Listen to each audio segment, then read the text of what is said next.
我可以点一瓶啤酒。点呀。我昨天喝酒跟 AI 聊天儿。聊啥了？干了，很随意。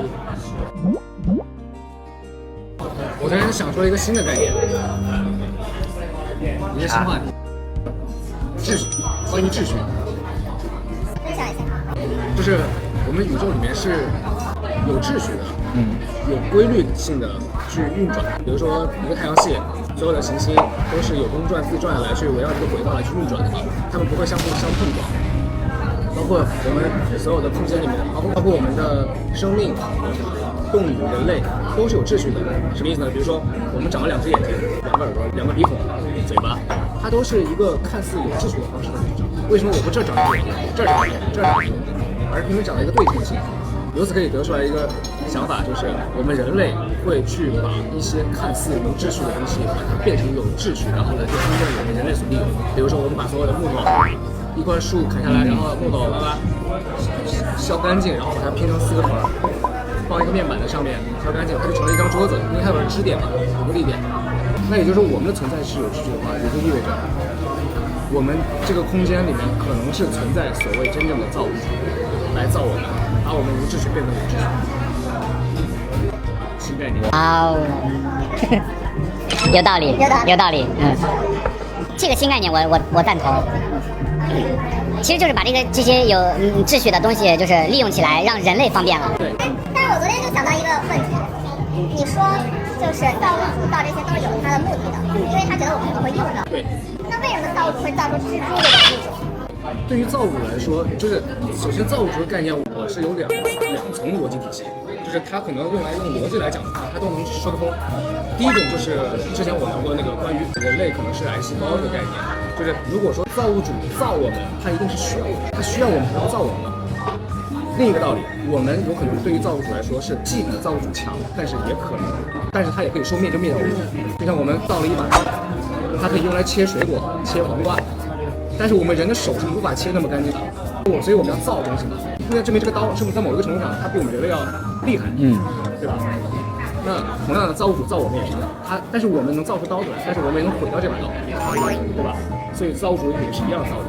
那第一层逻辑就是，我们是一种不干净的一种意识或灵魂，他把这个灵魂摘出来之后，丢到了所谓的地球上。给了我们一具肉身，然后那这具肉身呢，我们在我们的肉身里面不断的去轮回，这个轮回的过程在不断的净化我们的灵魂。当我们净化到完整之后，就可以脱离开六道，回归到造物主的本体上，那我们的灵魂就变干净了，这就是他所需要的。那就意味着我们人类的存在是有功效的，是他所需要我们。这是第一层概念。第二种假设就是，它是一个没有实体的一个虚空概念嘛，造物主。那他想要实体，他造了一个世界出来，然后他每天把自己投身在于任何一个人的意识里，然后去过不同的生活。那这个概念就意味着他无所谓这个世界上所谓的好人和坏人的概念，也无所谓动物的概念。比如说，那你说造物主造好人坏人，好人坏人谁定义的？是人自己定义的，但他不是造物主定义的，对吧？我们死亡，原子不会消失；我们繁衍，生命也不会增加原子。这个概念就很恐怖。原子不会增加，它也不会减少，所以我们没有创造任何东西。所以我觉得，就这两种假设指的就是，我觉得，我昨天晚上想的逻辑是，我觉得最能说得通的还是我觉得第一种假设，因为它需要的是进化，所以它才会有格式化。比如说，假设我们人类的意识是一个 U 盘，我现在插在了这个人身上。我让你过完了这一生，比如说80年，这80年里面，你储存完所有的知识、记忆、意识，然后你储存完这些意识之后，最后你失败了，你没有得到进化，那我就把你这份格式化，然后你就死了，我就插在另一个人脑袋里，但是这就意味着所谓的你死了，有新的人就出生一样，我插了一个新的出生的这个 baby 身上，但是我已经把你 U 盘格式化了，也就是说你这个 U 盘是空的，我再插另一个身上，那它就可以增长新的意识，这就是所谓的原子不会消失，但是意识却不断的在轮回。我给他总结一下，浅显易懂，你看这对我总结的。你的2个概念，一个就是我们这个世界，我们的存在是造物者在做化疗，可以这么说。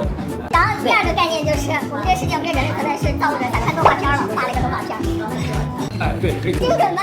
精准不精准？你是这这两种概念呢，我还是觉得第一种概念动物园。做化疗这个概念会更符合逻辑。所以我第二个假设没有第一个假设有说服的原因，是因为如果第二个假设他只是想看动画片，那他造出人来，他其实只能造一个地球就好了，他不需要去造一个这么复杂的宇宙。如果按照第一种假设的话，宇宙是存在是有可能性的，因为它需要一层一层的进化。一层一层的改变。我想问一下，那个美男是什么？给哥点个美男。